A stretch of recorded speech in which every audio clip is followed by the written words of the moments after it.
السلام علیکم ورحمۃ اللہ وبرکاتہ.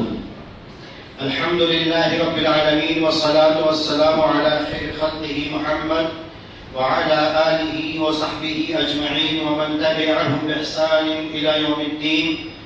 رب اشرح لي صدری ويسر لي امری واحلل عقدۃ من لسانی یفقهوا قولی. اللهم لا سهل الا ما جعلته سهلا وانت تجعل الحزن اذا شئت سهلا. اللهم علمني ما ينفعني وانفعني بما علمتني ورب زدني علما. محترم سامعین کرام، دوستوں، ساتھیوں، بزرگوں، نوجوانوں، بچوں اور خواتین اسلام، آج کے درس میں، آج کی تقریر میں جو موضوع ہم لوگوں کے سامنے ہے، موضوع کا نام ہے مشترکہ خاندانی نظام اور اسلام. لیکن موضوع کو شروع کرنے سے پہلے، اس کی تفصیلات آپ کے سامنے بیان کرنے سے پہلے چند تمہیدی باتیں میں آپ کے سامنے انشاءاللہ رکھوں گا. اور چونکہ موضوع اصل میں حقیقت میں بہت لمبا ہے، کیونکہ ایک بڑا مسئلہ ہے اور اس کی بہت ساری شقیں ہیں، اس کے بہت سارے گوشے ہیں، اس لیے کسی ایک مجلس میں اتنے طویل موضوع کو سمیٹنا آسان نہیں. تو انشاءاللہ جو کوشش کریں گے سرسری طور پر چند باتیں آپ کے سامنے رکھی جائیں، اور مقصد یہی ہے کہ صرف سننا اور سنانا مقصد نہیں ہونا چاہیے، بلکہ جانکاری حاصل کرنا اور اس کے بعد اس پہ عمل کرنا، زندگی میں اسے لاگو کرنا، نافذ کرنا، ہمارے پیش نظر ہمارا مقصد وہ ہونا چاہیے. ایسا نہ ہو کہ ہماری مجلسیں، ہمارا بیٹھنا، ہماری باتیں کرنا، سننا، یہ ایک صرف فارمیلٹی پوری کر دی جائے یا صرف ایک رسمی طور پر اسے نبھا دیا جائے، یہ مقصد نہیں ہونا چاہیے. مقصد یہ ہونا چاہیے، ہمارے دل میں جذبہ یہ ہونا چاہیے کہ قرآن و حدیث میں جو باتیں ہیں، اللہ تبارک و تعالیٰ نے اپنے نبی کے ذریعے جو دین ہم تک دیا ہے، پہنچایا ہے، ہم اس پہ عمل کریں. اور یہ باتیں بیان بولنے کی ضرورت ہے تمہیدی طور پر، کہ مقصد صرف علم حاصل کرنا نہیں ہے، مقصد صرف جانکاری اکٹھا کرنا نہیں ہے. اگر ہم اپنی زندگی میں تبدیلی نہیں لاتے، زندگی کو شریعت کے مطابق ڈھالتے نہیں، شریعت کے مطابق ہماری زندگی نہیں گزرتی ہے، تو بولنے کا، سننے کا، لکھنے کا، پڑھنے کا، اتنے سارے تام جھام کرنے کا، خرچ کرنے کا، تمام باتیں جو کی جاتی ہیں کسی درس کے لیے، تقریر کے لیے، جلسے کے لیے، کسی بھی چیز کے لیے، اس کا کوئی فائدہ نہیں. اگر ہم اپنی زندگی میں ان تعلیمات کو رچاتے نہیں، بساتے نہیں، نافذ نہیں کرتے، اپنی زندگی میں لاتے نہیں، اپنے گھر کی خواتین کی تربیت اس نہج پہ نہیں کرتے، اپنے بچوں کی تربیت اس راستے پہ نہیں کرتے جو نبی کا راستہ ہے، جو صحابہ کرام کا راستہ ہے، تو پھر ایسی مجلسوں کا کوئی خاص فائدہ نہیں. یہ مجلسیں اسی لیے منعقد کی جاتی ہیں، ہم اسی لیے بیٹھتے ہیں تاکہ دلوں میں ایمان کا جذبہ بیدار ہو تھوڑا سا. جو آج کبھی کبھی دنیا کی مصروفیات کی وجہ سے، دنیا کی مشغولیات کی وجہ سے، دنیا کی جھنجھٹوں کی وجہ سے جو آگ کبھی سرد پڑ جاتی ہے، جو ٹھنڈی پڑ جاتی ہے، اسے دوبارہ گرمایا جائے، یہ مقصد ہونا چاہیے. وَذَكِّرْ فَإِنَّ الذِّكْرَىٰ تَنفَعُ الْمُؤْمِنِينَ، کیونکہ اللہ تبارک و تعالیٰ نے ارشاد فرمایا کہ اے نبی محترم صلی اللہ علیہ وسلم، آپ لوگوں کو وعظ و نصیحت کیجئے، یاد دلائیے، کیونکہ اہل ایمان کو وعظ و نصیحت کرنا انہیں فائدہ پہنچاتا ہے، یاد دلانا، دہرانا ان کو فائدہ پہنچاتا ہے. تو اس مقصد سے ہمیں سننا چاہیے کہ کوشش کریں گے، کم سے کم ہم اگر ہلکا لفظ استعمال کریں کہ کوشش کریں گے کہ جو باتیں ہم سنتے ہیں علماء کرام سے کسی بھی مجلس میں، اپنی زندگی میں ان کو لانے کی کوشش کریں، اپنے گھر میں ان باتوں کو لانے کی کوشش کریں، اپنے بچوں کی تربیت، اپنے گھر کے خواتین کی تربیت، اپنے گھر کے لڑکوں کی تربیت اس طریقے پہ کرنے کی کوشش کریں. تو اسی بات کا تو فائدہ ہے. اور آج حقیقت میں یہ بولنے کی ضرورت تھوڑی رہتی ہے کہ ہم لوگوں کو مرتے ہوئے دیکھ رہے ہیں، دل میں کبھی نہ کبھی تو ڈر محسوس ہوتا ہے. یہ ڈر محسوس ہونا چاہیے کہ ہم لوگوں کو مرتے ہوئے دیکھ رہے ہیں. روز اب سوشل میڈیا کا زمانہ ہے تو کہیں نہ کہیں سے خبر آتی رہتی ہے. پہلے کم سنتے تھے، اب زیادہ سن رہے ہیں کہ فلاں کے ماموں کا انتقال ہو گیا، کسی کے نانا کا انتقال ہو گیا، کسی کا 60 سال میں، کسی کا 70 سال میں، کسی کا 50 سال میں، کسی کا 40 میں، کوئی 30 میں جا رہا ہے، کوئی 20 میں جا رہا ہے. پہلے بھی جاتے تھے، ہمیشہ آگے بھی جائیں گے. لیکن اگر یہ باتیں ہمارے دلوں کو دہلاتی نہیں ہیں، دلوں میں رفت نہیں پیدا کر رہی، دلوں میں ڈر نہیں پیدا کر رہی، محاسبے کا جذبہ نہیں پیدا کر رہی کہ میری زندگی کس ڈھب پہ جا رہی ہے، میں زندگی کیسے گزار رہا ہوں، نمازوں کی پابندی نہیں آ رہی. ذہنی بات ہے، لیکن آج بولنا ضروری ہے کہ اگر نمازوں کی پابندی نہیں آ رہی ہے، حرام کاری سے ہم نہیں بچ رہے ہیں، حرام کمائی سے ہم نہیں رک رہے ہیں، ہمارے نوجوان چاہے لڑکے ہوں لڑکیاں ہوں گناہوں سے نہیں بچ رہے ہیں، والدین کی خدمت نہیں ہو رہی، والدین کا احترام نہیں ہے، ساس کو ایسے ہی بہو ستا رہی، بہو ساس کو ستا رہی، ساس بہو کو ستاتی ہے. ظلم کی بہت عام سی کو چیز ہے، عام پہلو انسان کی زندگی کا، ہر گھر کا پہلو ہے. تو اگر اصلاح نہیں کر رہے ہیں، سمجھ نہیں رہے ہیں، آخرت کی تیاری نہیں کر رہے ہیں جہاں کبھی بھی کوئی جا سکتا، ہم میں سے کبھی اب بھی پہنچ جائیں گے. جیسے میں قرآن کا ہوں، جلی بلی کب پہنچ جائے بھروسہ نہیں. تو جب ہم اپنی نگاہوں سے دیکھتے ہیں، سنتے ہیں، سب کچھ ہے، تو اب کب سمجھانے والا آئے گا آپ کو؟ یہ موت سب سے زیادہ سمجھانے والی ہے. جو موت کے تازیانے سے، موت کے کوڑے سے نہیں سمجھے گا، وہ کس سے سمجھے گا؟ تو اس لیے چند باتیں جو کی جاتی ہیں اسی لیے کہ ہم اپنی زندگی کا محاسبہ کریں. دیکھیے ایک بات تو کہنی یہ ہے، بہت ساری باتیں ہیں. پہلی ایک بات یہ کہنی ہے کہ اسلام ایک مکمل نظام حیات ہے. اسلام صرف عقیدے کا نام نہیں ہے، اسلام میں عقیدہ بھی ہے، اسلام میں منہج بھی ہے، اسلام میں عبادات بھی ہیں، اسلام میں معاملات بھی ہیں، اسلام میں اخلاق بھی ہے. مکمل نظام حیات. ہم کو اسلام کو ایک مکمل نظام حیات کے طور پر تسلیم کرنا چاہیے. اگر ہم مکمل نظام حیات کے طور پر تسلیم نہیں کر رہے ہیں تو گویا کہ ہم اسلام کو مکمل طور پر نہیں مان رہے، ہمارا ایمان مکمل نہیں ہے. اور یہ ہمیں سماج میں دیکھنے کو ملتا ہے، اسی لیے بولنے کی ضرورت ہے.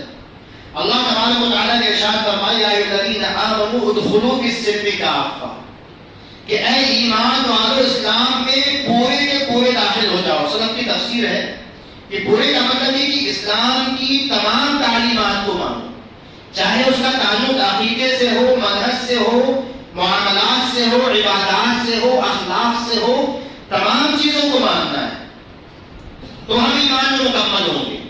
کیونکہ ہم سماج میں ایسی مثالیں دیکھتے ہیں کہ ایک صاحب ہے مثال کے طور پر، وہ عبادات کے تو پابند ہیں، نماز کے پابند ہیں، روزہ رکھتے ہیں. ایسی بہت سی آپ کو گھروں میں حجی ملے گی، روزہ بھی رکھ رہی ہیں، تہجد بھی پڑھتی ہیں یا پڑھتے ہیں، زکات بھی ادا کر رہے ہیں، اللہ نے دولت کی ہے تو حج عمرہ بھی کر رہے ہیں. تو اللہ تبارک و تعالیٰ سے ان کا جو تعلق ہے وہ تو ٹھیک ہے، لیکن جو بندوں سے تعلق ہے وہ ٹھیک نہیں ہے. لوگوں سے قرضہ لیتے ہیں، واپس نہیں کرتے ہیں. بہت کامن چیز ہے کہ والد کا انتقال ہو گیا ہے لیکن وہ جائیداد کو بانٹنا نہیں چاہتے. بہت کامن ہے. کم لوگ ایسے ہیں یو پی کے حالات میں، ہم کس اسلام کو مانتے ہیں؟ یہ ٹھکوسلا ہے، صرف زبانی خرچ ہے. یہ ہم اپنے آپ کو دھوکہ دے رہے ہیں کہ ہم اسلام کو ماننے والے ہیں. جس گھر میں باپ کے مرنے کے بعد بیٹیوں کو حصہ نہ ملے وہ اسلام کا ماننے والا نہیں ہے. جو آدمی چوری چکاری کرتا ہو، کاروبار کے بزنس میں اپنے پارٹنر کو دھوکہ دیتا ہو، اپنے بھائیوں کو دھوکہ دیتا ہو، نام تول میں کمی کرتا ہو، تمام معاملات، پڑوسی سے اس کے تعلق اچھے نہ ہو، والدین کے ساتھ تعلق اچھا نہ ہو، والدین کا احترام نہ کرتا ہو، ان کی خدمت نہ کرتا ہو، ان کی ضروریات کا خیال نہ کرتا ہو، تو وہ ایمان والا نہیں کہ مکمل. کس دھوکے میں ہم لوگ ہیں؟ تو کچھ لوگ تو ایسے ہیں جن کا اللہ تبارک و تعالیٰ سے تعلق تو مضبوط ہے، ٹھیک ہے، لیکن بندوں سے تعلق اچھا نہیں ہے، معاملات میں وہ کھڑا نہیں ہے، اخلاق میں اچھا نہیں ہے، تو ایسا انسان بھی ڈر ہے کہ قیامت کے دن نجات نہیں پائے گا۔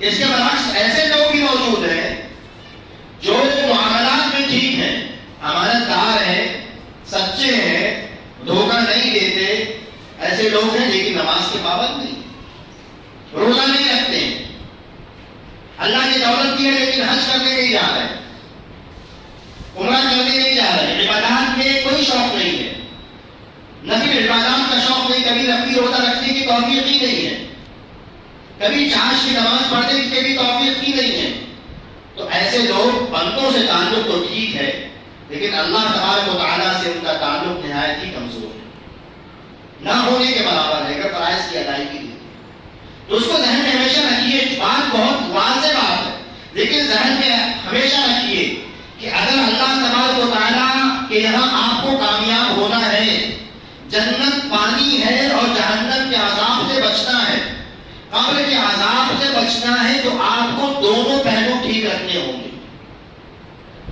اللہ تبارک و تعالیٰ کے ساتھ بھی آپ کا تعلق مضبوط ہونا چاہیے، بہتر ہونا چاہیے، اچھا ہونا چاہیے، اور بندوں کے ساتھ بھی آپ کے تعلقات اچھے ہونے چاہیے، بندوں کے ساتھ آپ کے معاملات صاف ستھرے ہونے چاہیے، اس میں کوئی دھوکہ، کوئی اس میں ایسا نہ ہو کہ آپ لوگوں کو دھوکہ دے رہے ہیں۔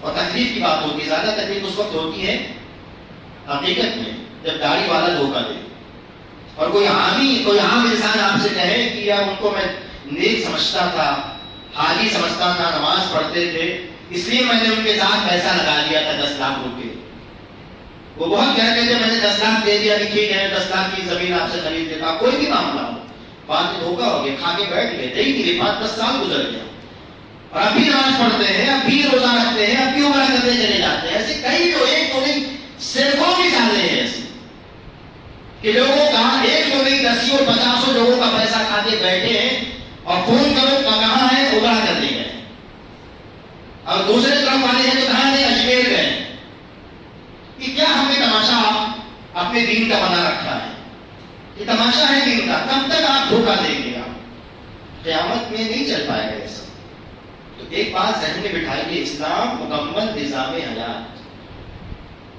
دین کی تمام باتوں پہ ہمیں عمل کرنا ہے، چاہے وہ عقیدے کا معاملہ ہو، منہج کا معاملہ ہو، عبادات کا معاملہ ہو، معاملات کا معاملہ ہو، اخلاق کا معاملہ ہو۔ دوسری بات یہ ہے کہ اسلام دین فطرت ہے۔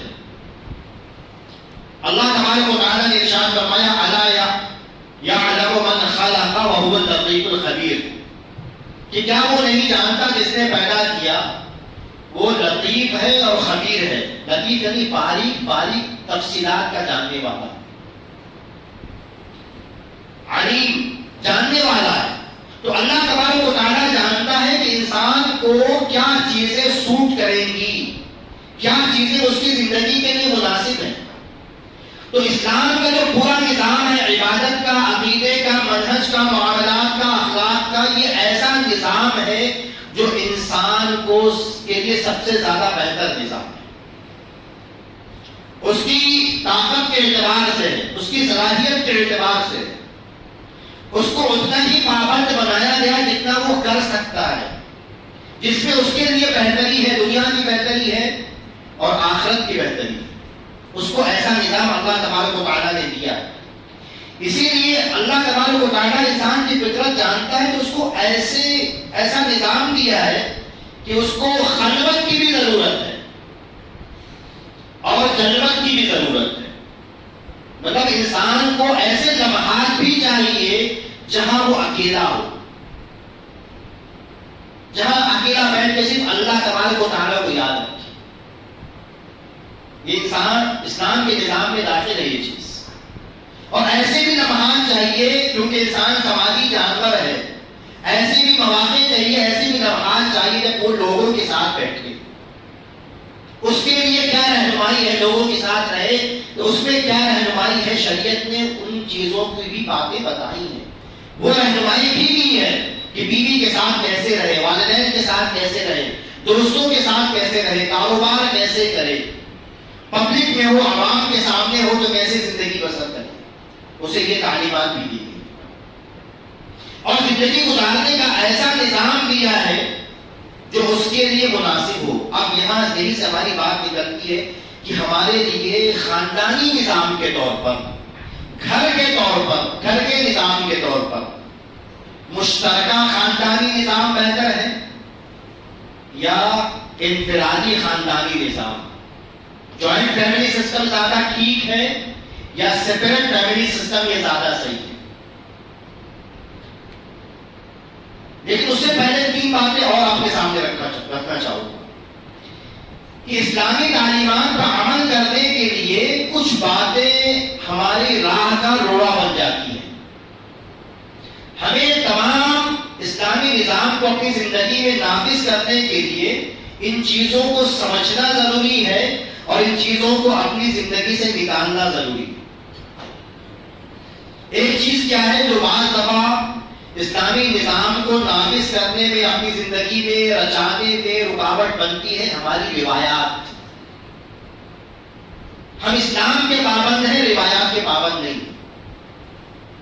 جب کوئی کسی انسان سے کسی مسئلے پر بات کی جاتی ہے تو یہ جملے بعض دفعہ آپ کو سننے میں ملیں گے کہ ہمارے گھر میں ایسا نہیں ہوتا, ہمارے یہاں ایسا نہیں ہوتا, ہمارے خاندان میں ایسا نہیں ہوتا, ہمارے علاقے میں ایسا نہیں ہوتا, ہمارے یہاں تو باپ دادا کے زمانے سے ایسا ہوتا چلا آیا ہے, ابا نے ایسے کیا, دادا نے ایسا ہی کیا, پردادا نے ایسا ہی کیا. تو یہ بہت ہی غلط رجحان ہمارا ہے, غلط سوچ ہماری ہے. جہاں قرآن و حدیث کا حکم آ جائے, جہاں شریعت کا کوئی فیصلہ آ جائے, ہمیں روایات پر عمل نہیں کرنا ہے, ہمیں شریعت پہ عمل کرنا ہے. ایک جگہ مختصر میں ایک جگہ نکاح پڑھانے گیا تو تھوڑا سا پہلے سے پتا نہیں تھا, تو دوسرے ٹائپ کے لوگ تھے, تو بے پردگی زیادہ تھی. تو میں نے کچھ کہا کہ نہیں میں نکاح نہیں پڑھاؤں گا جب تک آپ پرائی سمیٹیں گے نہیں. ہوا سمیٹا ہم لوگوں نے, بات پردہ لگایا گیا کیونکہ میں نے شرط رکھی میں چلے جاؤں گا. لیکن وہ ان کے 2-3 لوگوں نے کیا کہا جانتے ہیں؟ یہی لفظ جو میں دوہرا رہا ہوں, نہیں ہمارے یہاں تو ایسا نہیں ہوتا ہے, ہمارے یہاں تو ایسے ہی ہوتا ہے. یہ لفظ کہ ہمارے یہاں ایسا ہی ہوتا ہے کیونکہ وہ بچپن سے دیکھتے آئے ہیں. بھائی کی شادی ہوئی تو بھی ایسا تھا, اس سے پہلے جو ہے چچا کی شادی ہوئی تو بھی ایسا تھا, ماموں کی شادی ہوئی تو بھی ایسا تھا. تو یہ جو روایات بنتی کہ ہمارے یہاں ایسا ہوتا ہے, یہ بہت اہم چیز ہے کہ ہم اس چیز کو شریعت کی تعلیمات پر عمل کرنے کے لیے رکاوٹ نہ بننے دیں. ہم کسی کی بات نہیں مانیں گے.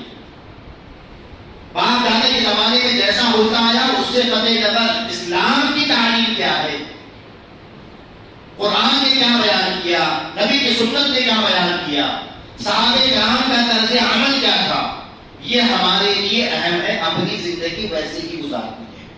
اور نوجوان خاص طور سے آئندہ فیصلہ کرنے کی شادی بیاہ کاروبار جو کچھ ہوگا وہ شریعت کے اعتبار سے ہوگا, روایات کے اعتبار سے نہیں ہوگا, سماج کے رسم و رواج کے اعتبار سے نہیں ہوگا. مطلب کیسا ہے نا, اب بول بول کے تھک گئے ہم. مطلب اب وہ چیزیں ہونے لگی ہیں جو پہلے نہیں ہوتی تھی, اس پر اور تکلیف ہے. پہلے ہلدی مہندی سنے تھے آپ, یوپی کا جو سماج بمبئی میں رہتا تھا, ہلدی مہندی نادر تھی. کم سے کم میری نگاہوں کے سامنے, میں یہی رہا ہوں, کلکا میں زندگی گزاری ہے, نہیں تھا یہ سب. آج دیکھ رہا ہوں ایک رات میں ایسے نکلا, مسجد سے کچھ میٹنگ ووٹنگ تھی, وہاں سے نکلے, اب سب پیلا پیلا کپڑا, عورتیں بھی پیلا کپڑا, مرد پیلا کرتا ہے. یہ کیا ہوا؟ بولے وہ ہلدی ہے, اور اس میں کوئی چھوٹا نہیں ہے, کوئی چھوٹا نہیں ہے. بریلوی بھی ویسے ہی ہے, دیوبندی بھی وہی کر رہا ہے, حدیث بھی وہی کر رہا ہے. کوئی فرق نہیں ہے کہ آدمی نے سوچے ہماری جماعت نہیں کر رہی, ہماری جماعت بھی کر رہی ہے. اور خواتین خاص طور سے اللہ ان کو ہدایت دے, خواتین پر ذمہ داری اس معاملے میں زیادہ ہے کیونکہ وہی وکلاتی ہیں شوہروں کو, گھر کی جو ہے گھر کے اور مردوں کو. تو بہرحال یہ میں کہتا ہوں یہ اہم چیز ہے. کیونکہ باقی جو مسئلہ میں آگے بیان کروں گا وہ تو بہت مختصر میں بھی بیان ہو سکتا ہے، تفصیلات اس پہ بھی، لیکن یہ کہ عمل کیا کرنا، روایات کو رکاوٹ نہیں بنتا، سماج کیسا کرتا آیا، ہمارے گھر میں کیسا ہوتا، خاندان میں کیسا ہوتا، پاکستان میں کیسا ہوتا، سوشل میڈیا پہ کیسا ہو رہا ہے، اللہ ہم کو بچائے ان کے فتنوں سے، وہی سب آ رہے ہیں آواز۔ تو ہمیں روایات کو قربان کر کے شریعت کو نافذ کرنا، اگر جنت چاہیے اور چاہیے ہمیشہ انسان کو چاہیے، انجام وہی ہے، مرنے کے بعد وہی، یا تو ادھر جاؤ گے یا تو ادھر جاؤ گے۔ جب اللہ نے آپ کو راستہ بتا دیا ہے تو کیوں ادھر جاؤ گے، ادھر جاؤ نا بھائی، جنت میں جاؤ نا۔ جب راستہ پتا ہے کہ جہنم والے راستے یہ ہیں، جنت کے راستے یہ ہیں، تو انسان وہ بیوقوف ہوگا، نہایت ہی بیوقوف ہوگا، ایڑا ہمارے بمبئی کی زبان میں، جو بتائے جان بوجھ کر جہنم کے راستے پر جائے۔ دوسری رکاوٹ کیا ہے؟ جذبات، جذبات کو رکاوٹ بناتے نہیں، ارے اماں کہہ رہی ہے تو ہو جانا چاہیے، اماں بولی مہنگی ہونی چاہیے، اماں جو ہے اماں تمام بیٹوں کو ساتھ میں رکھنا چاہتی ہیں، ابا کی جذبات یہ ہے کہ کم سے کم میری زندگی میں میرا گھر تقسیم نہ ہو، بچے الگ الگ نہ ہو، ایک ہی گھر میں رہیں، چاہے روز کریں، چاہے روز تک تھوڑے لیکن ساتھ میں رہیں گے۔ ابا کہہ رہے ہیں، ابا کے جذبات، اماں کے جذبات، کسی اور کے جذبات، چاہے شریعت کی رات مخالفت ہوتی ہو، بے پردگی ہوتی ہو، ایک دوسرے کا مالی حق کھا رہے ہو، آگے تفصیل آئے کہ مالی حق کھا رہے ہو جوائنٹ فیملی میں، اندر ناراضگی چل رہی ہے، کسی تھوڑے کی طرح تعلقات پک رہے ہیں، کب پھوٹ جائیں گے، کب اس میں سے مواد نکلے گا پتہ نہیں، لیکن نہیں، جذبات پہ چل رہے ہیں۔ لوگ کیا کہیں گے، ابا کیا سوچیں گے، ہم نے ابا کی زندگی میں گھر الگ کر دیا، گاؤں والے کیا کہیں گے، تمام باتیں۔ تو یہ سمجھ لیجیے، آپ کو فیصلہ شریعت کے اعتبار سے کرنا ہے زندگی گزارنے کا، جذبات کے لحاظ سے۔ جذبات چھوٹے ہوتے ہیں، حقیقت بتاؤ آپ کو، جذبات چھوٹے ہوتے ہیں، اس جذبات کے پیچھے لوگ گیم کرتے ہیں، اگر میں آپ کی زبان میں کہوں، کھیل کھیلتے ہیں ان جذبات کے پیچھے۔ جو چالاک ہوتا ہے وہ گیم کرتا ہے، کھیل کھیلتا ہے ان جذبات کے پیچھے۔ اس لیے شریعت نے جذبات کا اعتبار نہیں کیا ہے، شریعت نے مالی معاملات میں جہاں حقوق کے معاملات ہیں وہ کٹ ٹو کٹ، باپ کا مثال ہے تو باپ کا انتقال ہوا تو اس کا ترکہ تقسیم ہو جانا چاہیے، چاہے لوگ کچھ بھی کہیں، ابھی تو باپ کے قبر کی مٹی بھی نہیں سوکھی، یہ تو باپ کی نشانی ہے۔ لوگ ایسے چیزیں بہانے بناتے ہیں، یہ تو ابا دکان کو ابا کی نشانی کیسے بیچیں گے، یہ زمین ابا کی نشانی کیسے بیچیں گے، یہ کھیت تو دادی کی نشانی کیسے بیچیں گے، کیسے تقسیم کریں گے، ارے ابھی تو ابا کو مرے ہوئے کتنے دن ہوئے ہیں۔ یہ سب جذبات اور اس کے پیچھے کچھ لوگ کھیل کھیلتے ہیں۔ تو میں نے کہا جذبات کا اعتبار نہیں، شریعت کے حکم کا اعتبار۔ تیسری رکاوٹ جو بنتی ہے اپنی زندگی میں اسلامی نظام کو نافذ کرنے کے لیے، منفعت، فائدہ۔ بہت سارے لوگ اپنا اس میں فائدہ دیکھتے ہیں، جیسے دکان، ابا کا انتقال ہو گیا، دکان پہ بڑے بھائی کا قبضہ ہے، بڑا بھائی زیادہ زور لگاتا ہے، نہیں دکان نہیں بیچیں گے، ابا کی نشانی۔ ارے ابھی ابا کو مرے ہوئے کتنے دن ہوئے، تم لوگ کتنے لالچی ہو، جو مطالبہ کرتا ہے بیچنے کا بانٹنے کا، اس سے کہا جاتا ہے تم کتنے لالچی ہو۔ یہ تمام باتیں دنیا والے کیا کہیں گے، ارے ساتھ میں رہتے زیادہ فائدہ ہے، ساتھ مل کے رہتے اتنا من مٹھی بن کے رہیں گے۔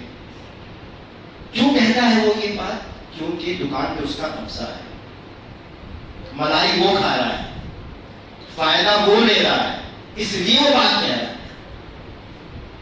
آپ کو فائدہ پہنچانے کے لیے نہیں، شریعت پہ عمل کرنے کے لیے نہیں، دل میں محبت حقیقی معنوں میں نہیں ہے۔ میں سب کی بات نہیں کر رہا، دل میں کوئی کسی کے لیے داخل ہوا، لیکن بہت سارے لوگ اس کے پیچھے الاصطیاد فی الماء العکر، لوگ گندے پانی میں شکار کرتے ہیں، جہاں معاملات واضح نہیں ہوتے، لوگ جذبات کے کیچڑ میں، مفاد کے کیچڑ میں، روایات کے کیچڑ میں شکار کھیلتے ہیں۔ اس لیے شریعت نے ان چیزوں کا اعتبار نہیں کیا ہے۔ کہ ابا کی نشانی، اماں کی نشانی، یہ روایت وہ روایت، ساتھ میں رہیں گے، محبت ہے، یہ کچھ نہیں. کسی انسان کا مثال کے طور پر انتقال ہو، جتنا جلدی ہو سکے اس کا طریقہ ورثہ میں تقسیم کر دیا جائے. تو یہ سمجھنا ضروری ہے کہ ہمیں یہ سب نہیں سننا ہے. کسی کی یہ بات نہیں سننا ہے کہ ابا کی نشانی، اماں کی نشانی اور مٹی نہیں سوچی، یہ نہیں ہوا، وہ کچھ نہیں سننا ہے. شریعت نے جو فیصلہ کیا ہے اس پہ عمل کرنا. آگے بڑھتے ہیں کہ مشترکہ خاندانی نظام صحیح یا غلط، ساتھ میں رہنا یہ زیادہ ٹھیک ہے یا الگ الگ سیپریٹ رہنا زیادہ صحیح ہے؟ ایک میں اصول بیان کر دوں اور قرآن کا، جہاں قرآن نے اس کی بنیاد پر کچھ فیصلے کیے ہیں شریعت میں، کہ ہمیں بھی کسی کوئی فیصلہ کرتے وقت یہ بات دیکھنی، یہ اصول دیکھنا چاہیے. اللہ تبارک و تعالیٰ نے جب شراب کو حرام قرار دیا اور جوئے کو حرام قرار دیا تو کیا فرمایا؟ قُلْ فِيهِمَا إِثْمٌ كَبِيرٌ وَمَنَافِعُ لِلنَّاسِ وَإِثْمُهُمَا أَكْبَرُ مِن نَفْعِهِمَا. کہا کہ جوئے میں اور شراب میں کہہ دیجئے کہ فِيهِمَا إِثْمٌ كَبِيرٌ، اس میں بہت بڑا نقصان ہے اور گناہ ہے. وَمَنَافِعُ لِلنَّاسِ، لیکن شراب میں کچھ فائدہ بھی ہے، انکار نہیں ہے فائدے کا. شراب میں کچھ فائدہ بھی ہے، جوئے میں کچھ فائدہ، پیسہ جو جیتتا ہے اس کو پیسہ تو ملتا ہی ہے، جو شراب بیچتا ہے اس کو پیسہ ملتا ہے، وقتی سرور ملتا ہے، وقتی مزہ ملتا ہے شراب پینے کا. لیکن شریعت نے کیا کہا؟ وَإِثْمُهُمَا أَكْبَرُ مِن نَفْعِهِمَا، کہ حرمت کا فیصلہ شراب کو حرام قرار دینے یا جوئے کو حرام کرنے کا فیصلہ اس لیے ہے کیونکہ ان کا نقصان ان کے فائدوں سے کہیں زیادہ، بہت زیادہ. اس لیے شریعت میں جوا بھی حرام ہے اور شراب بھی حرام ہے. تو جب ہمارے سامنے، ہمارے ذہن میں یہ ہے کہ مشترکہ خاندانی نظام بہتر ہے یا الگ رہنا بہتر ہے، تو ہم یہ دیکھیں گے اس میں نقصان زیادہ ہے یا فائدہ زیادہ ہے. اور جب ہم نقصان اور فائدے کی بات کریں گے تو ہم شرعی نقصان فائدے کو پہلے پیش نظر رکھیں گے کہ شریعت کی تعلیمات کے اعتبار سے کون سا نظام زیادہ بہتر ہے. شرعی کس نظام میں، کس طرز زندگی میں شریعت کی تعلیمات پر بہتر انداز میں عمل ہو سکتا ہے، زیادہ عمل ہو سکتا ہے، اس اعتبار سے فیصلہ ہوگا. مشترکہ خاندانی نظام کیا ہے یا علیحدہ خاندانی نظام کیا ہے؟ بہت واضح ہے لیکن تھوڑا سا اشارہ کر دوں. مشترکہ خاندانی نظام یہ ہوتا ہے کہ ایک گھر میں سبھی رہتے ہیں، جو والد ہیں، کبھی کبھی دادا دادی بھی ساتھ میں ہیں، والدین بھی ساتھ میں ہیں. ان والدین کے کئی بچے ہیں جو بڑے ہو گئے ہیں، شادی شدہ ہیں، وہ بھی ساتھ میں ہیں. جو شادی شدہ ہو گئے ان کے بچے ہیں وہ بھی ساتھ میں ہیں. کم زیادہ جیسا بھی ایک ساتھ یہ سب رہتے ہیں.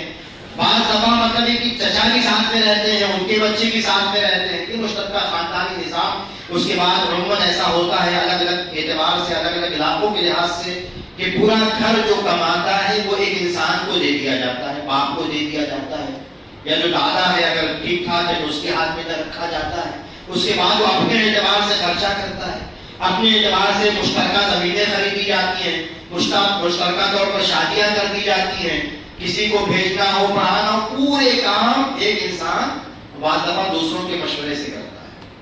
ایک ساتھ کھانا بنتا ہے، اکثر بہت سارے حالات میں کھانا چولہا ایک ہوتا ہے، سب مل کر کھانا بناتے ہیں، یا کہیں کہیں سیپریٹ ہوتا ہے. لیکن دو چیزیں، مالی نظام، اصل میں مالی نظام کی اہمیت ہے کہ مالی نظام مشترکہ ہوتا ہے، اور دوسرا یہ ہے کہ چولہا مشترکہ ہوتا ہے، اس کو ہم مشترکہ خاندانی نظام. اور علیحدہ خاندانی نظام، سیپریٹ فیملی سسٹم یہ ہے کہ ایک آدمی ہو، اس کی بیوی ہو، اس کے بچے، یا بعض حالات میں ہوا تو اس کے والدین ساتھ میں رہیں یا والدین بھی الگ رہیں. یہ ہے علیحدہ فیملی سسٹم، علیحدہ خاندانی نظام. تو کون سا بہتر ہے؟ اب بہتری کا فیصلہ میں تین باتیں آپ کے سامنے رکھوں گا، جب تک شیخ نہیں آتے، جب تک کوشش کریں کہ بات ہو، کہ تین باتیں رکھوں گا. ایک یہ کہ مشترکہ خاندانی نظام کا فائدہ کیا ہے، مشترکہ خاندانی نظام کے نقصانات کیا ہیں، اور شریعت کا رجحان کیا ہے. تین باتیں رکھنا ہے. اس سے پہلے کہ مشترکہ خاندانی نظام کیوں اپنایا جاتا ہے، کیوں ہمارے ذہن میں خیال پیدا ہوتا ہے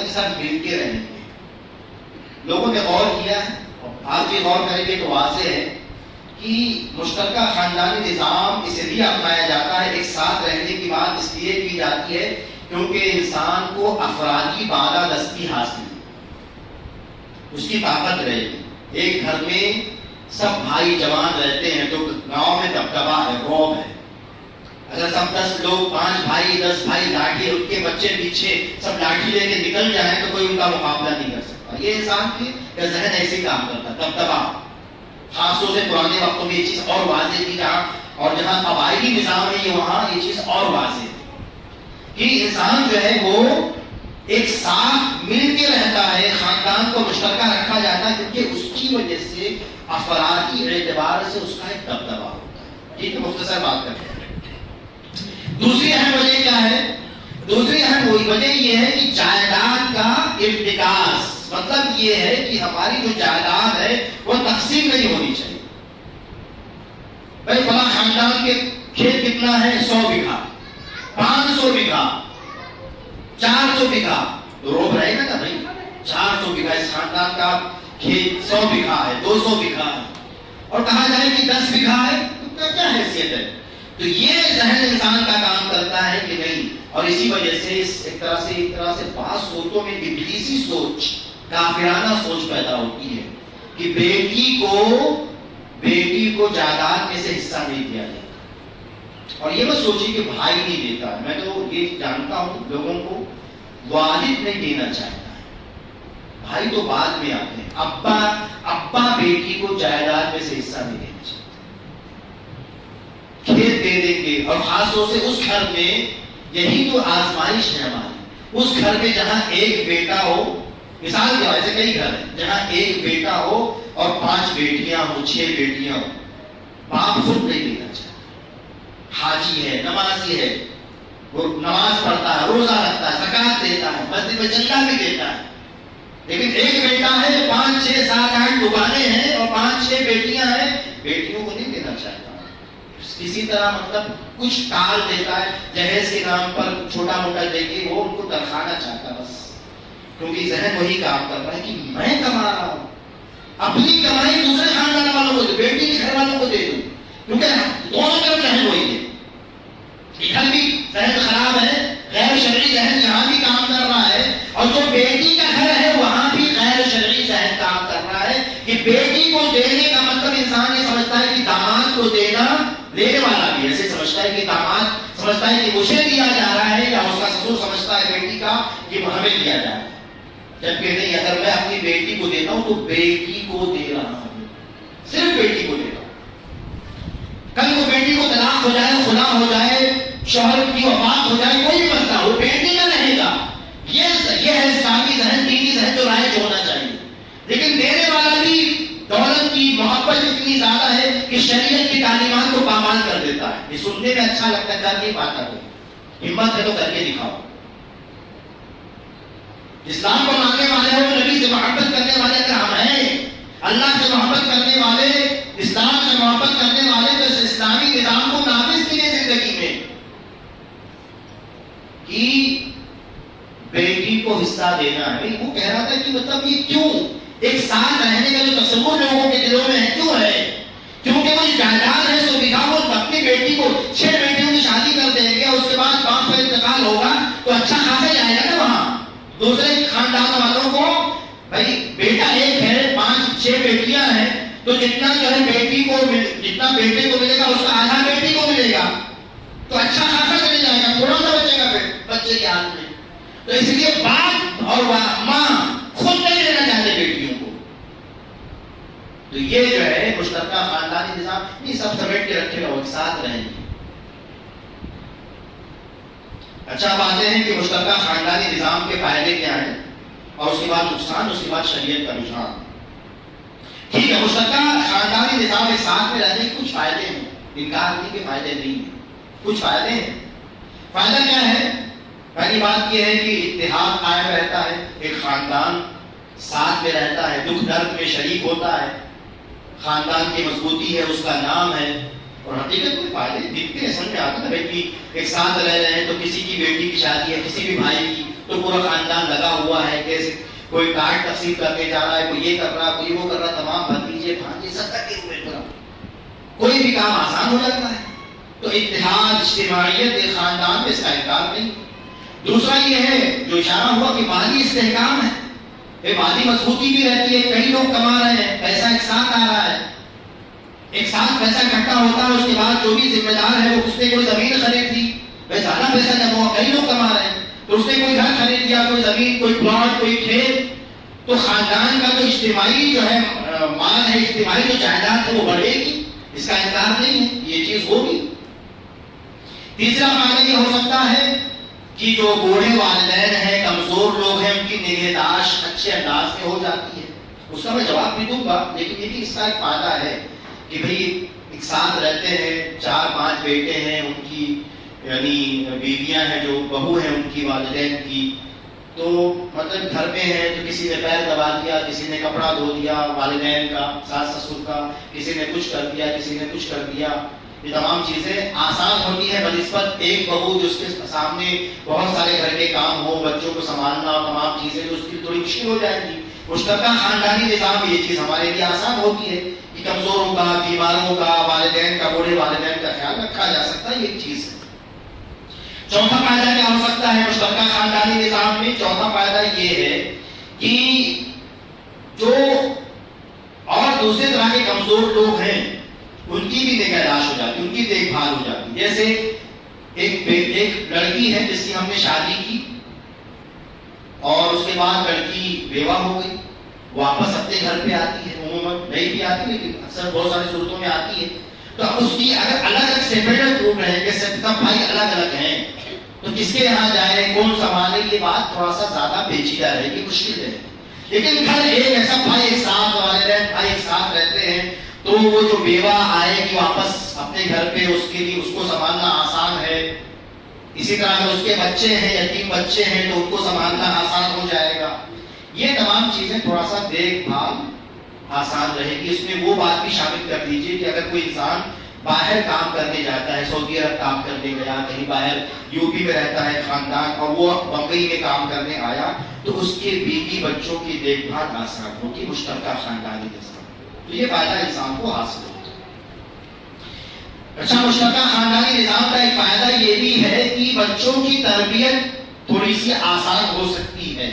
مشکل بھی ہوگی لیکن آگے بتائیں گے، لیکن آسان ہو سکتی ہے. آسان کیسے ہے کہ اگر اکیلے رہتے ہیں، جیسے شہر میں اکیلے رہتے ہیں، اب جو ابا ہیں، والد ہیں، وہ کام پہ چلے گئے، دکان پہ چلے گئے، نوکری پہ چلے گئے، جو والدہ ہیں وہ اپنے کام میں، گھر کے کاموں میں لگی ہوئی ہیں، اور کہیں ایسا کرے کہ دونوں نوکری پہ جاتے ہیں تو معاملہ اور پیچیدہ اور مشکل ہو جاتا ہے. تو ایسی صورت میں بچوں کو سنبھالنا مشترکہ خاندانی نظام میں آسان ہے. یہ فائدہ ہے. کون سنبھالے گا؟ والدین جو ہے دادا دادی سنبھال دیں گے. اور یہ دادا اور پوتے کا تعلق تو آپ جانتے ہیں کہ ایک مثالی تعلق ہے. دادا اور دادی جو ہے وہ کہانیاں سناتے ہیں، بچوں کی تربیت کرتے ہیں. بہت سے جو نیک دادا ہیں اپنے پوتوں کو مسجد لے جاتے ہیں، ان کو پڑھاتے ہیں، بہت ساری چیزیں کرتے ہیں. اس کے علاوہ جو ہے ان کی جو پھوپھی ہے، ایک پھوپھی، 2 پھوپھی، 3 پھوپھی گھر میں ہوں گی، اور بھی چاچی ہوں گی، چھوٹی امی، بڑی امی جس کو ہم کہتے ہیں، جیسا کہ گھر ہو. تو اس میں نسبتاً آسان ہے کہ بچوں کی تعلیم و تربیت مشترکہ خاندانی نظام میں آسان ہے بنسبت علیحدہ خاندانی نظام کے. ایک آخری فائدہ بتاتا ہوں کہ آخری فائدہ یہ ہے کہ مشترکہ خاندانی نظام میں کاموں کا بٹوارا ہو جاتا ہے. ایک انسان پر بوجھ نہیں رہتا. چاہے کمانے کا مسئلہ ہو، اس میں کئی لوگ کما رہے ہیں تو خرچے کا بوجھ مشترکہ ہو جائے گا. یا گھر کا کوئی کام ہو کہ بھائی کام کرنا ہے، اتفاق سے شادی کی مثال دیجیے کہ کسی کی شادی آنے والی ہے تو شادی کے تعلق سے بہت سارے کام ہیں، تو مشترکہ اگر خاندانی نظام ہے تب سب لوگ مل کے رہتے ہیں تو بھائی کوئی چھوٹی موٹی چیزیں، کوئی کارڈ چھپانے کے لیے لگا ہوا ہے کہ کارڈ تم پرنٹ کروانا، تیار کروانا تمہاری ذمہ داری ہے، گوشت کی ذمہ داری تمہاری ہے، ٹینٹ کی ذمہ داری تمہاری ہے، مہمانوں کو سنبھالنا تمہاری ذمہ داری، باراتیوں کو سنبھالنا تمہاری ذمہ داری. تو ایک طرح سے کوئی بھی ایسے کسی بھی کام میں وہ کام بٹے گا تو اس کام کے بٹوارے کی وجہ سے ذمہ داریوں کا سنبھالنا آسان ہو جائے گا مشترکہ خاندانی نظام میں. یہ چیز فائدہ ہے. تو اب تک ہم نے مشترکہ خاندانی نظام کے فائدے مختصراً میں نے آپ کے سامنے رکھا. اب مشترکہ خاندانی نظام کا کے نقصانات کیا ہیں؟ نقصانات بہت سارے ہیں، اور خاص طور سے شرعی نظام کی مخالفتیں بہت زیادہ ہیں. شریعت کی تعلیمات کی خلاف ورزی مشترکہ خاندانی نظام میں زیادہ ہے. اختصار سے چند باتیں بیان کرتے ہیں. ایک نقصان مشترکہ خاندانی نظام کا یہ ہے کہ اس میں پرائیویسی کا خاتمہ ہو جاتا ہے. پرائیویسی جس کو شریعت نے اہمیت دی ہے، خلوت جس کو شریعت نے اہمیت دی، بڑی اہمیت دی کہ انسان جو ہے اکیلے میں رہنا چاہتا ہے، اور بعض دفعہ ضروری ہوتا ہے کہ وہ اکیلے میں رہے. اس کو سمجھنا ہو تو آپ اس مشہور حدیث کو یاد رکھیں کہ شریعت نے پرائیویسی کا کتنا اعتبار کیا ہے کہ نبی نے فرمایا کہ جب تمہارے بچے 10 سال کے ہو جائیں تو کیا کرنا ہے؟ 7 سال کے ہو جائیں، مشہور حدیث آپ جانتے ہیں، 7 سال کے ہو جائیں تو نماز کا حکم دو، اور 10 سال کے ہو جائیں تو نماز کے لیے مارو. اور اس کے بعد کیا فرمایا؟ 10 سال کے ہو جائیں تو کیا کرنا ہے؟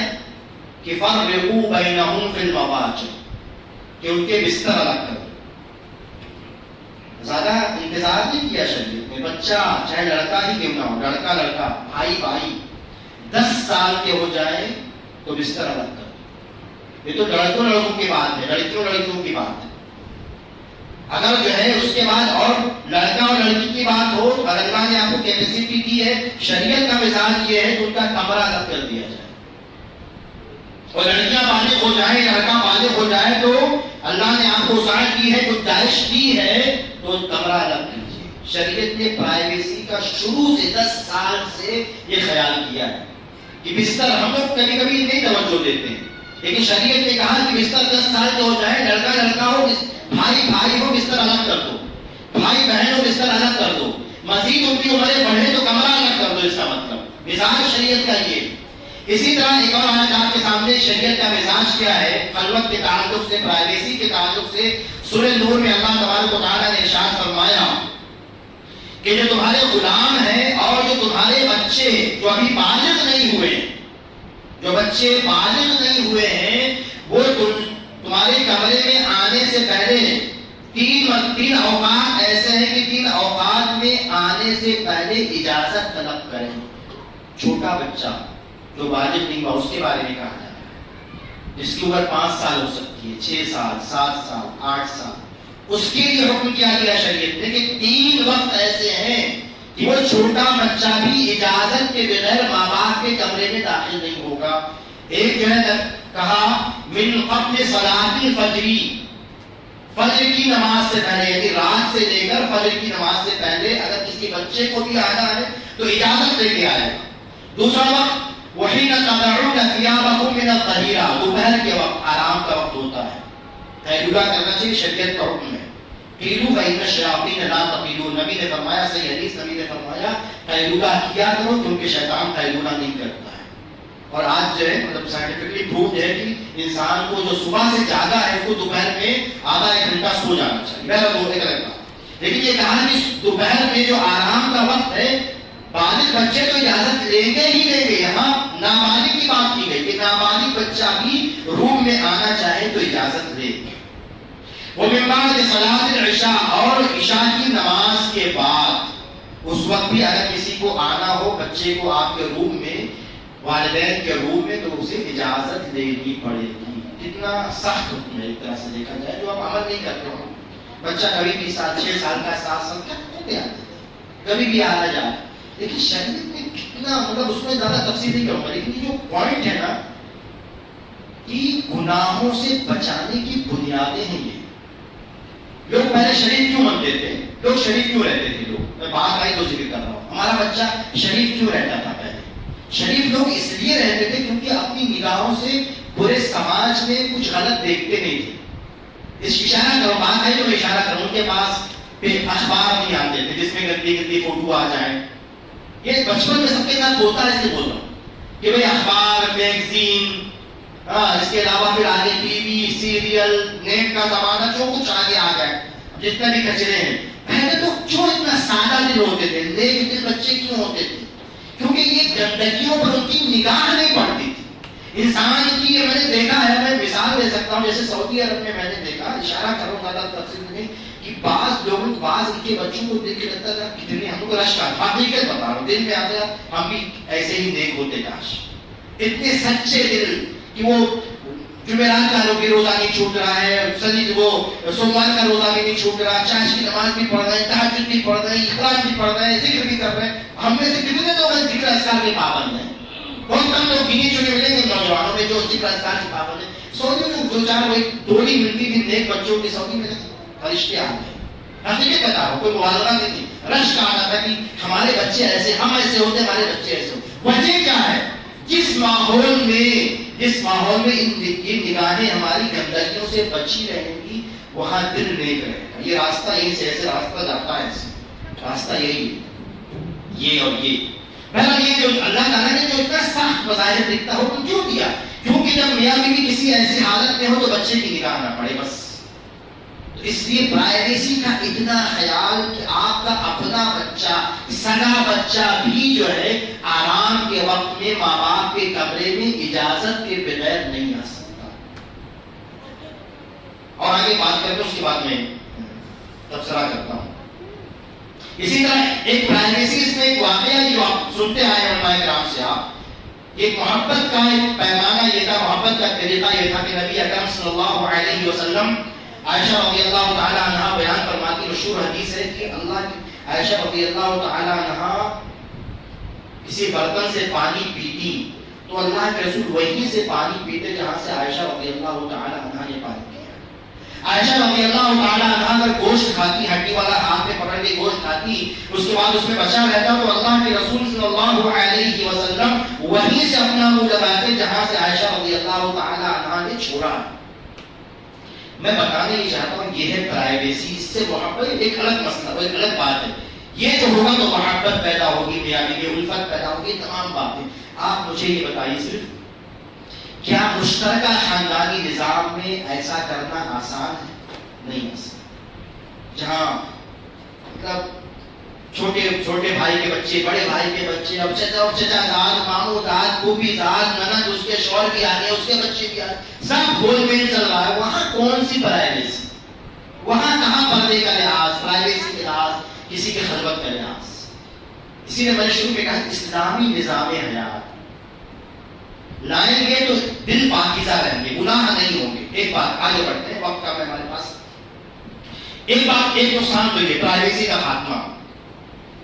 دوسری چیز یہ ہے، اشاروں میں تھوڑا سا بات کریں گے، جنسی عدم تسکین. میاں بیوی کے تعلقات جو ہیں ایسے ہیں کہ اس میں جنسی تسکین کی بڑی اہمیت. ایک تو بات کہ اللہ کے رسول کی تاکید ہے کہ جیسا مشہور علی صاحب جانتے ہیں، اشارہ کریں گے کہ نبی نے اس کی اتنی تاکید کی کہ اگر شوہر اپنی بیوی کو جنسی تسکین کے لیے بلاتا ہے تو اگر بیوی چولہے پہ ہو تو وہ چھوڑ کے چلی جائے. یہ جنسی تسکین کی اللہ کے رسول نے شریعت میں اہمیت کی ہے. اسی طرح نبی نے فرمایا کہ اگر انسان باہر نکلتا ہے، اس کی نگاہ کسی عورت پہ پڑ جاتی ہے تو فوراً وہ اپنی بیوی کے پاس آئے، اپنی ضرورت جو ہے طبیعی فطری ضرورت پوری کرے تو اس سے جو ہے انشاءاللہ اس کی تسکین ہو جائے گی اور گناہ کا جو ایک ذہن میں خیال آیا تھا وہ ختم ہو جائے گا. اسی طرح جو ہے بیوی کو منع کیا گیا کہ شوہر کے رہتے ہوئے وہ نفلی روزے نہ رکھے، کہ اگر جب بھی شوہر اپنی ضرورت پوری کرنا چاہے تو بیوی اس کے لیے اویلیبل رہے، ویسا رہے. نقطہ یہ ہے کہ یہ جو صورتحال ہے، ہم لوگ کبھی کبھی دینداری کے نام پہ فطری ضرورتوں کو کچلنے کی بات کرتے ہیں. ایک طرح سے یہ انسان کی فطری ضرورت ہے. کبھی بھی شوہر کا دل ایسا کرنے کو کہہ سکتا ہے اپنے ذاتی طور پر کسی منظر کو دیکھ کے. تو شریعت نے اس کا خیال کیا ہے کہ میاں بیوی کو اتنی تنہائی ملنی چاہیے، ایسی جگہ دونوں کی بود و باش ہونی چاہیے کہ اگر کبھی ایسی ضرورت میاں یا بیوی محسوس کرے تو آسانی کی اس کے ساتھ یہ ضرورت پوری کی جا سکے. کیا مشترکہ خاندانی نظام میں ہر طرف بچے گھوم رہے ہوں، ساس وہاں بیٹھی ہوں، سسر وہاں بیٹھے نگاہ لگائے ہیں، دیور وہاں بیٹھا، دیورانی ننان سب بیٹھے ہیں، اور اتفاق سے کوئی ایسی ضرورت پڑ جائے تو ہم دیکھیں گے کھانا کھا لیں گے رات میں 12 بجے، تمام باتیں بتانے کی ضرورت ہے. تو یہ جو انسان کی فطری جو ضرورت جس کا شریعت نے اتنا لحاظ کیا ہے، مشترکہ خاندانی نظام میں ہم اس نظام کو ملیاویٹ کرتے ہیں. اس کی کوئی اہمیت نہیں. اور بعد میں شکایت کرتے ہیں کہ بچہ بگڑ گیا، فلاں بگڑ گیا، وہ بگڑ گیا. ہم جو انسان، اسلام کا ہر نظام وہ انسان کی فطرت ہے. اس کے علاوہ کسی نظام کی بات کرے نا وہ نظام خلاف فطرت ہے. یہ انسان، اسلامی نظام انسان کا ایک فطری نظام ہے انسان کے لیے. آگے بڑھتے ہیں، اشارہ کافی ہے. تیسرا جو نقصان ہوتا ہے جہاں شریعت کی جہاں مخالفت ہوتی ہے کہ بے پردگی. نبی نے فرمایا سے بخاری کی حدیث ہے کہ اجنبی عورتوں کے پاس جانے سے بچو. ایک انصاری صحابی نے سوال کیا کہ اللہ کے رسول صلی اللہ علیہ وسلم ہم کے بارے میں آپ کا کیا خیال ہے؟ ہم کے معنی شوہر کے رشتے دار، جن سے جو اجنبی، جن سے عورت کا پردہ ہے، جیسے دیور ہے، جیٹھ ہے، پھر اس کے دیگر جو ہے شوہر کا ماموں زاد، خالہ زاد، پھوپھی زاد، چچا زاد، جو بھی ہے پورے. یا جیسے ہمارے گھر میں نندوئی آ جاتے ہیں، بعض دفعہ ہے نا شوہر آ جاتا ہے، بھائی نند کا شوہر ہے تو زیادہ سختی نہیں کی جاتی. پھوپھا آ جاتے ہیں، بھائی پھوپھی کے شوہر ہے تو زیادہ سختی نہیں کی جاتی. تو ہم سے مراد وہ تمام لوگ جن سے عورت کا پردہ ہے، جو شوہر کے رشتے دار ہے، اور جن سے عورت کا بیوی کا پردہ ہے. تو صحابی نے کہا کہ اللہ کے رسول صلی اللہ علیہ وسلم ہم کے بارے میں، شوہر کے رشتے داروں کے بارے میں آپ کا کیا خیال ہے؟ آپ نے فرمایا الحق الموت، کہ شوہر کے یہ رشتے دار عورت کے لیے موت کی طرح ہے. ان کو تو آنا ہی نہیں ہے گھر میں. دیور کی رسائی بھابھی تک نہیں ہونی چاہیے. دیور بھابھی کے کمرے میں نہیں آئے گا. اگر علیحدہ گھر ہے تو گھر میں بھی نہیں آئے گا. یہ شریعت کا حکم ہے. آپ مانتے ہیں تو آپ اسلام میں مکمل عمل کرنے والے ہیں، نہیں مانتے ہیں کہ زبانی ہے عملی، تو آپ اسلامی نظام کو مکمل طور پر اپنانے والے نہیں ہیں. اگر بھابھی کا روم ہے یا بھابھی کا سپریٹ گھر ہے تو بلا اجازت جب تک اس میں شوہر، اگر آنا بھی ہے کسی کام سے تو بھائی موجود ہوگا تو آئے. خلوت میں تو بالکل نہیں آ سکتا.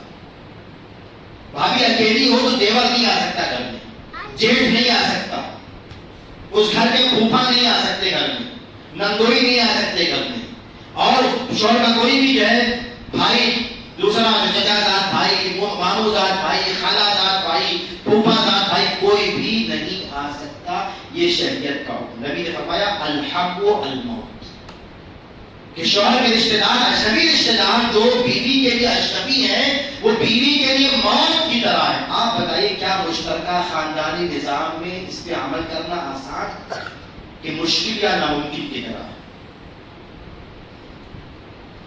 اسی طرح سنن ترمذی کی حدیث، نبی نے فرمایا کہ جن عورتوں کے گھر کے شوہر گھر میں موجود نہ ہو ان کے یہاں مت جاؤ، کیونکہ تمہارے رگوں میں خون، شیطان خون کی طرح دوڑتا ہے.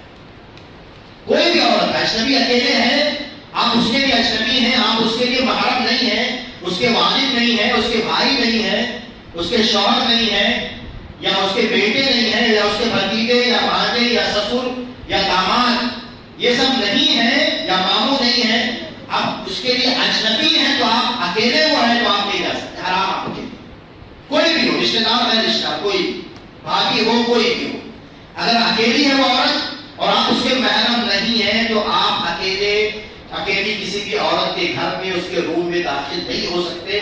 ایسا کرنا آپ کے لیے حرام ہے. لوگوں کا سب کا تجربہ یہ ہے، اللہ محفوظ رکھے ہمیں، دلوں کو ملائے. لیکن ایک دفعہ جب لڑائی ہو جاتی ہے، بدگمانی ہو جاتی ہے نا، زندگی بھر نہیں جاتی ہے.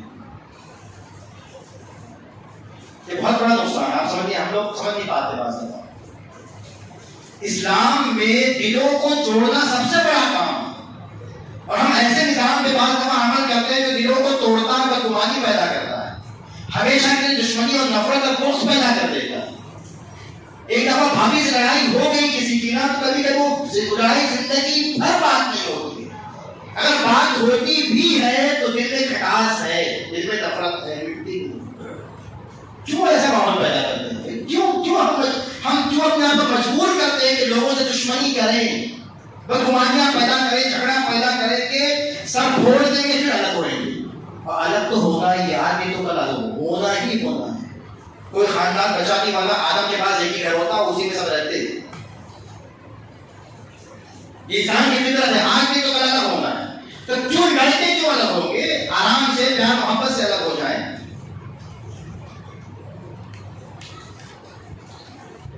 اور اس کا نقصان جو ہے میں نے اشارہ کیا، اس کا نقصان سب سے زیادہ بچوں پہ پڑتا ہے۔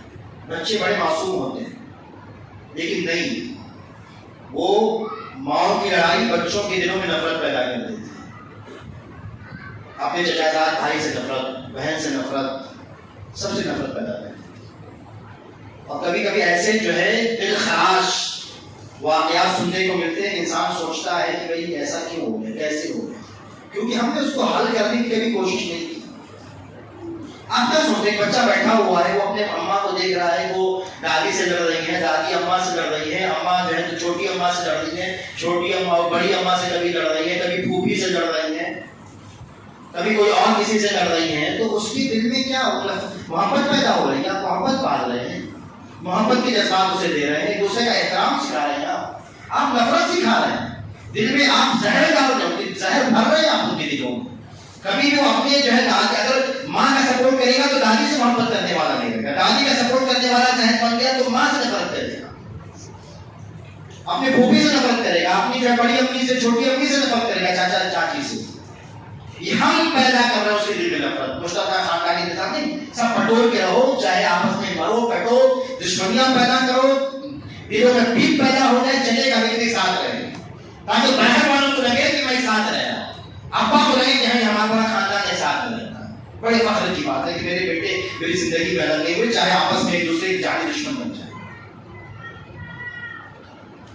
آگے چلتے ہیں، اشارہ بس تھوڑا سا مختصر جتنا ہوتا ہے کریں۔ معاشی نقصان کیا ہوتا ہے، مالی نقصان کیا، مشترکہ خاندانی نظام کا مالی نقصان۔ اشارہ کرتے ہیں ایک نقصان تو یہ ہوتا ہے، بعض دفعہ سب کا تجربہ ہے کہ بعض دفعہ ایک دو کمانے والے ہوتے ہیں، باقی بیٹھ کے وہ اپنے روٹی توڑتے ہیں، یہ بھی نقصان۔ جب آپ نے کسی تیسرے بیٹے کو، چوتھے بیٹے کو، گھر کے کسی بھی لڑکے کو ذمہ دار نہیں بنایا، کمائی بھروسے آپ نے مجبور نہیں کیا، تو ایسا ہی بنے گا کہ ایک بھائی، دو بھائی، یہ کوئی بھی بڑا ہو چھوٹا ہو، رشتہ کوئی بھی ہو سکتا ہے، کوئی ایک دو بھائی کما رہے ہیں، باقی دو چار جو ایسے بھائی بیٹھے ہیں گھر میں، دوسرے افراد ہیں جو بیٹھ کے کھا رہے ہیں، آرام سے 10 بجے صبح اٹھتے ہیں، نہاتے دھوتے ہیں، بیٹھ کے نکل جاتے ہیں، ان کو فکر نہیں کہ گھر میں خرچہ کہاں سے پورا ہوگا۔ یہ مشترکہ خاندانی نظام کا نقصان ایک چیز یہ۔ دوسرا ایک نقصان یہ ہے مالی نظام میں، مالی چیزوں میں، کہ جب یہ ہوتا ہے نا کہ بھائی سب پیسہ ابا کے ہاتھ میں رکھو، تو جیسا میں نے شروع میں اشارہ کیا کہ سب بیوقوف نہیں ہوتے ہیں، کچھ چالاک بھی ہوتے ہیں۔ آپ تو بڑے معصوم بنے، سب کمائے جا کے ابا کو دے دیے، لیکن دوسرا نہیں، ابا کو پورا کیوں دوں گا، ابا خرچہ ہو گیا، ابا یہ ہو گیا، ابا یہ ہو گیا، ابا وہ ہو گیا، وہ جو ہے اپنے کمائی کا 25% ابا کے ہاتھ میں دیتا ہے، 75 وہ الگ رکھتا ہے۔ جب بٹو گے تو مٹکا ٹوٹے گا، آپ کے مٹکے میں آپ کا مٹکا ٹوٹے گا تو خالی کچھ نہیں رہے گا، اس کا مٹکا ٹوٹے گا تو اس نے وہاں 1 کروڑ کا پلاٹ وہاں دیا ہے، 50 لاکھ کا فلیٹ وہاں دیا ہے، 20 لاکھ کی دکان وہاں دیا ہے، اس کا مٹکا یہ ہے، آپ کا مٹکا خالی ہے۔ یہ مشترکہ خاندانی نظام میں بہت ہوتا ہے، لوگ چالاکیاں کرتے ہیں۔ تیسرا نقصان کیا ہوتا ہے، مالی نقصان کیا ہوتا ہے مشترکہ خاندانی نظام کا، کہ جب سانچے میں کوئی چیز ہوتی ہے نا، مشترکہ چیز ہوتی ہے تو اس کی ویلیو نہیں ہوتی، ہر آدمی اپنے اعتبار سے استعمال کرتا ہے، اپنی چیز حفاظت سے رکھتا ہے، لیکن گھر میں کوئی چیز لائے گئی، فریج ہے، 1 لاکھ کی فریج بڑی سی لائے ہیں، سب پٹک رہے ہیں، آپ پٹک رہے ہیں اس کو، کیوں؟ جو اپنی نہیں، میری تھوڑی ہے، اگر خراب ہوتی تو مجھے تو نہیں خریدنا، اگر میں خریدتا ہوں بہت سمپل ہے نا کہ اگر میں خریدتا ہوں تو میں بہت آرام سے، کیونکہ اگر ذرا سا بھی خراب ہوگی تو اگر بنانے بھی آئے گا میکینک تو 2-4 ہزار لے کے جائے گا میرے چپس، تو میں کیوں دوں گا؟ لیکن مشترکہ ہے، مجھے ڈائریکٹ نہیں لینا ہے، تو کسی طرح بھی فریج، کسی بھی چیز کا، مثال کے طور پر کسی بھی چیز کا استعمال لاپرواہی کے ساتھ، بے توجہی کے ساتھ کیا جاتا ہے، تو مشترکہ خاندانی نظام کا ایک نقصان ہے۔ ایک نقصان یہ ہے، اشارہ کر دیتے ہیں کہ مشترکہ خاندانی نظام میں جو مخالفت سب سے بڑی ہے کہ اس مشترکہ خاندانی نظام کی وجہ سے اسلامی نظام وراثت کو ملیہ میٹ کر دیا جاتا ہے۔ سب اور ہر گھر میں ہے. دادا ہمارے گھر میں ہے تو دوسرے گھر میں بھی ہوگا کہ اب دادا کی زمین ہے ابھی تک نہیں بڑھی ہے. ہمارے 6 لوگ 6 ابا بولے کہ 6 تھے, 5 کا انتقال ہو چکا, ایک چاچا بچے ہیں چھوٹے سے. تو وہی نہیں کہہ رہا ہوں کہ بہت زیادہ سب بٹول ہے, لیکن نہیں ہے تو ہے نا کہ نہیں بٹی ہے, ابھی تک نہیں بٹی ہے. اور یہ بہت سارے گھروں کا مسئلہ ہے. کیوں؟ کیونکہ نہیں بس رہتے ایسی وہ ضرورت نہیں محسوس ہوتی کہ مطلب بانٹنا چاہیے, اسلام کی نظام پہ عمل کرنا چاہیے. کچھ نہ کچھ بہانے لوگ نکال لیتے ہیں, ایسا نہیں ہوگا, وہ ایسا ہوا, ایسا کہیں گے, وہ مطلب اس میں اتنے پیج نکالتے ہیں, تفصیل میں جاؤ اتنے پیج نکالتے ہیں کہ آدمی بولتا رہے لوگ ٹھیک ایسے رہتے ہیں, اتنے پیج نکل جاتے ہیں تفصیل میں. تو یہ جو ہے ہم مشترکہ خاندانی نظام کے نام پہ ہم قرآن کے ایک واضح حکم کو حقیقت یہ ہے کہ نہیں مانتے. کیوں نہیں مانتے؟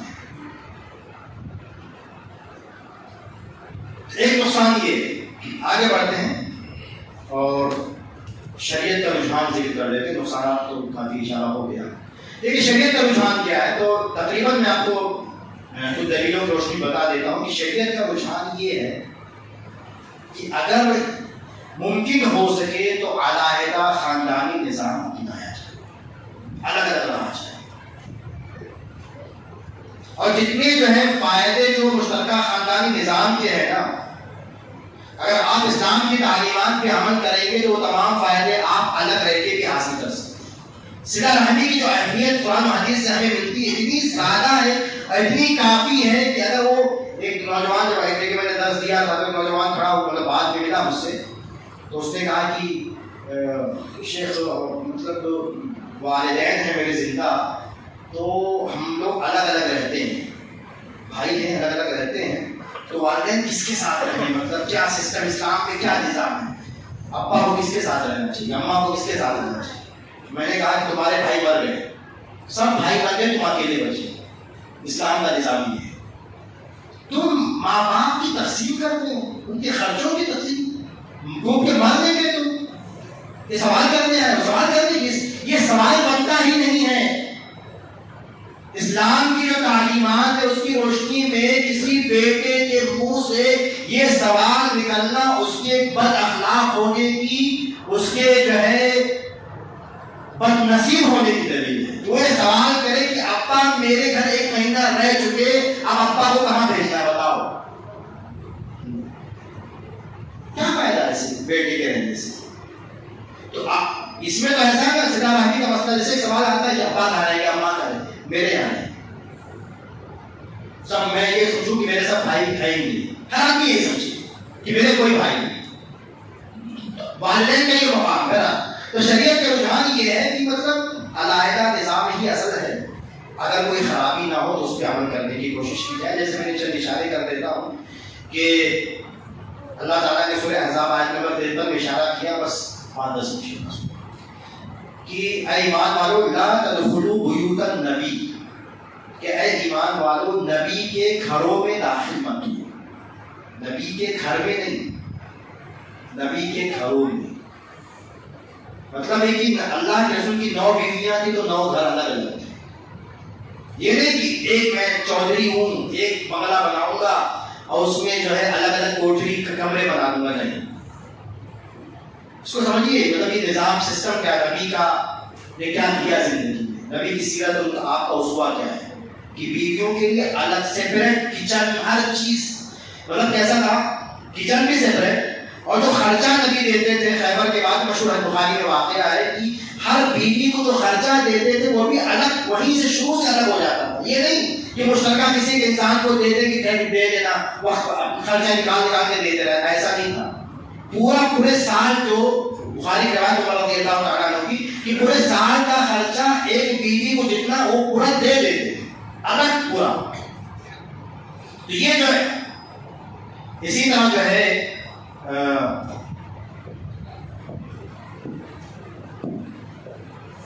ایک اور آیت ہے, اشارہ سے کر دیتا ہوں, پوری بات نہیں, کہ اللہ تبارک و تعالیٰ نے سورہ نور آیت نمبر 61 میں ارشاد فرمایا کہ تمہارے لیے کوئی حرج کی بات نہیں ہے کہ تم اپنے گھروں سے کھاؤ، یا اپنے باپ کے گھر سے کھاؤ، یا اپنی ماں کے گھر سے کھاؤ، یا اپنے بھائی کے گھر سے کھاؤ، یا اپنی بہن کے گھر سے کھاؤ، یا چچا کے گھر سے کھاؤ، یا پھوپھی کے گھر سے کھاؤ، یا ماموں کے گھر سے کھاؤ، یا خالہ کے گھر سے کھاؤ۔ یہ پورا جو تفصیل، یہ جو کہا کہ الگ کیوں کیا کہ ماں کے گھر سے کھاؤ یا باپ کے گھر سے کھاؤ؟ یعنی اگر باپ ایسا ہے جو اس کی 2 بیویاں ہیں تو باپ کا گھر الگ ہے، ماں کا گھر الگ ہے، پھر بھائی کا گھر الگ بتایا اور بہن کا گھر الگ بتایا۔ تو سسٹم تو ہمیشہ سے نبی کا اور صحابہ کرام کا یہی رہا۔ اسی طرح آگے جو ہے 1-2 باتیں کے بعد ختم کر دیتے ہیں کہ عبداللہ بن عمر رضی اللہ تعالی عنہ مشہور صحابی ہے، وہ مسجد میں سویا کرتے تھے، جبکہ عمر رضی اللہ تعالی عنہ اتنے قریب نہیں تھے کہ اپنے ساتھ کبھی گھر کو کشادہ کر کے نہ رکھ سکتے، لیکن کسی وجہ سے اتنا تو پتہ چلتا ہے کہ عبداللہ بن عمر رضی اللہ تعالی عنہ اپنے والد کے گھر میں نہیں رہتے تھے، مسجد میں سوتے تھے، جب تک کوئی مجبوری تھی مسجد میں سوتے تھے، جب گھر والا ہوگا تو گھر میں سوتے ہوں گے، لیکن اپنے والد کے ساتھ نہیں رہتے۔ اسی طرح عبد الرحمن بن ابی بکر رضی اللہ تعالی عنہ اپنے والد کے ساتھ ابو بکر رضی اللہ تعالی عنہ بھی غریب نہیں تھے کہ نہ رکھ سکے اپنے بیٹے کو، لیکن عبد الرحمن بن ابی بکر رضی اللہ تعالی عنہ بھی الگ رہتے تھے۔ پھر علی رضی اللہ تعالی عنہ جو آپ کے نبی کے چچا ہیں، چچا زاد بھائی ہیں، داماد بھی ہیں، ہمیشہ سے نبی کے زیر کفالت رہے، لیکن جب آپ نے شادی کی اپنی بیٹی فاطمہ رضی اللہ تعالی عنہ کی علی رضی اللہ تعالی عنہ سے، تو ان کا گھر بھی سیپریٹ رکھا، یہ نہیں کہ اپنے ساتھ رکھی، ان کا گھر بھی سیپریٹ رکھا۔ اور ایک بات اور آخری بات ہے کہ بات ختم کرتا ہوں کہ ہم کو جو میں نے آیتیں آپ کو بطور دلیل پیش کی، یا نبی کا طریقہ، صحابہ کرام کا طریقہ، یہی اصل ہے کہ اسلام میں علیحدہ فیملی سسٹم ہی اصل ہے، اسی میں اسلامی تعلیمات کی زیادہ پابندی اور پاسداری ہے۔ اسی لیے ہم دیکھتے ہیں، ایک آخری بات ہم دیکھتے ہیں بطور تائید کے، کہ ہمیں اسلام میں والدین کے حقوق کے تعلق سے باتیں ملتی ہیں، یا ان کی خدمت کے تعلق سے باتیں ملتی ہیں، یا بیوی کے حقوق کے تعلق سے، شوہر کے حقوق کے تعلق سے، لیکن آپ کو اسلام میں ساس سسر کے حقوق کے تعلق سے کوئی تعلیم، واضح تعلیمات آپ کو نہیں ملے گی، خصوصی تعلیمات۔ نند کے بارے میں کوئی تعلیمات واضح خصوصی آپ کو نہیں ملے گی، دیور جیٹ کے بارے میں، دیورانی کے بارے میں، جٹھانی کے بارے میں آپ کو خصوصی جو ہے حقوق یا ذمہ داریاں، یہ تعلیمات آپ کو نہیں ملیں گی، کیونکہ اسلام کا وہ تصور نہیں ہے کہ آپ ایک گھر میں سب رہیں۔ اسلام کا تصور یہ ہے کہ اگر ممکن ہو سکے کوئی نقصان نہ ہو، کوئی اخلاقی خرابی نہ آئے، کوئی اور دوسرا مسئلہ پیدا نہ ہو، تو اگر ایک لڑکے کی ہم شادی کرتے ہیں تو ہم اس کو الگ گھر دیں گے۔ اگر اللہ نے پیسہ دیا ہے تو شروع سے اس کو الگ قریب میں رکھیں۔ جیسے میں نے کہا کہ اگر اللہ نے پیسہ دیا ہے تو ایک ہی جو پیسے والی کی بات کر رہا ہوں، یا جعلی میں بھی ہو سکتا ہے، ڈیٹ میں بھی ہو سکتا ہے کہ بھائی ایک فلور آپ پورا خرید لیں، ایک پورا فلور لے لیں اور اس میں الگ الگ فلیٹ بنا دیں، ایک بھائی اس فلیٹ میں، دوسرا اگر قریب ہی رہنا مقصد ہے، والدین کی خدمت مقصد ہے، تو بھائی چاندی میں بھی ایسا کر سکتے ہیں کہ آس پاس گھر لے لو، سب جو ہے والدین کے پاس جمع ہو، کبھی کبھی ایک دوسرے کی دعوت کرو، کون منع کر رہا ہے آپ سے، ایک دوسرے کے سلسلہ رحمی کرو۔ لیکن یہ جو ساتھ میں رہ کے نفرتیں پالو، مطلب ایک ماچس کے لیے بھی جھگڑا ہوتا ہے، پتا ماچس کی ایک تیلی کے لیے بھی جھگڑا ہوتا ہے، 100 روپے کے کیلے اور سیب کے لیے جھگڑا ہوتا ہے، جبکہ کماتے ہیں، لاکھوں کماتے ہیں، لیکن جب دل میں نفرتیں بغض پیدا ہو جاتا ہے تو 50 روپے کے لیے جھگڑا کرتا ہے۔ گھر سے نکلیں گے تو کوئی دوست مل گیا تو اس کو لے جائیں گے ناز میں، فلاں فلاں ہوٹل میں، اس کو 500 کا کھانا کھلا دیں گے، لیکن گھر میں 50 روپے کے لیے جھگڑا کریں۔ کیوں؟ یہ ایسا کیوں ہم کر کے رکھیں؟ اس سے اچھا الگ ہو جاؤ، اپنی اپنی ذمہ داری سنبھالو، اور جس کو ایک دوسرے کی مدد بھی سامنے سمجھ میں آتی ہے کہ بھائی اگر میں بھائی کی مدد کرنے والا ہوں تو الگ ہونے کی بات سمجھ میں آتا ہے کہ مدد کرنے والا ہوں، وہ واضح ہوتا ہے کہ پریشان ہے مدد کرنے والا ہوں۔ تو کہنے کا مطلب یہ ہے، ختم کرتا ہوں بات کو، جو پورا خلاصہ یہ ہے کہ مشترکہ خاندانی نظام کے کچھ فائدے ہیں، اس کا انکار نہیں ہے، لیکن مشترکہ خاندانی نظام کے نقصانات اور اس کے نقصان کا مطلب ہے کہ اسلامی تعلیمات سے مخالفتیں اس میں زیادہ ہیں. تو دوسرا پوائنٹ یہ. تیسری بات یہ ہے کہ شریعت کا رجحان علیحدہ خاندانی نظام کی طرف ہے، یعنی سیپریٹ فیملی سسٹم. تو اگر ہو سکے اصل یہ ہے کہ ہم وہ نظام اپنائیں، ہم میں سے ہر انسان وہ نظام اپنائے جس میں شریعت کی تعلیمات پر زیادہ سے زیادہ عمل کر سکے. اور علیحدہ خاندانی نظام میں ایسا لگتا ہے کہ شریعت کی تعلیمات پر زیادہ عمل ہو سکتا ہے، اس لیے شریعت کا رجحان اسی طرف ہے. اللہ تعالیٰ سے دعا ہے کہ اللہ تعالیٰ ہمیں کہنے سننے سے زیادہ عمل کرنے کی اور اسے نافذ کرنے کی توفیق عطا فرمائے. وآخر دعوانا الحمد للہ رب العالمین والصلاۃ والسلام علی النبی الکریم. السلام علیکم ورحمۃ اللہ وبرکاتہ.